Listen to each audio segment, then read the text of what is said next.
Сәлем достар, сіздермен бірге Эльмира Мәжитқызы. Бүгінгі видеода қамыры езілмейтін, өте дәмді ораманан дайындайтын боламын. Алдымен салмасына тартылған ет, картоп, сәбіз ұсақтап туралған, жуа қосамыз, 40 қабат және укропты қосып, салмасы кебіртек құрғақ болмасын деп үстінен 1 стакан салқын су құямыз.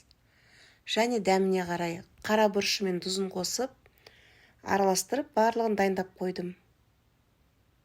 Енді қамыр илейтін боламыз. Ыдыстағы ұнның үстіне тұз сеуіп қойдым және 2 жұмыртқаға жарты стакандай салқын суды құйып, араластырып, ұнымыздың басын біріктіреміз.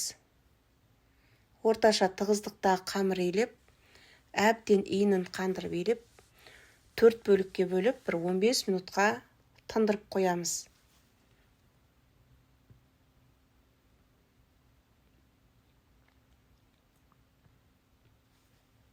Сіздер де осы рецепт бойынша дайындап көрсеңіздер болады. Қамырына салқын су қоссаңыздар, қамыры езілмейді, өте дәмді болып піседі. Дайын болды. Енді тағы да иінін қандырып осылай илеп, нанды жаямыз. Ұнды сеуіп отырып, нанды өте жұқа қылып жаямыз.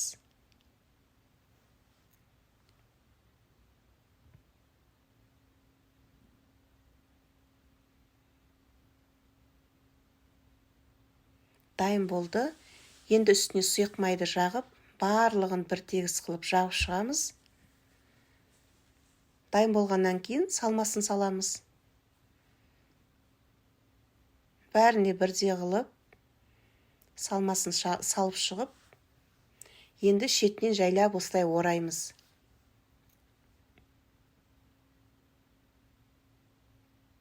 Орап осылай екі жағын бүретін боламыз, ашылып кетпесін деп.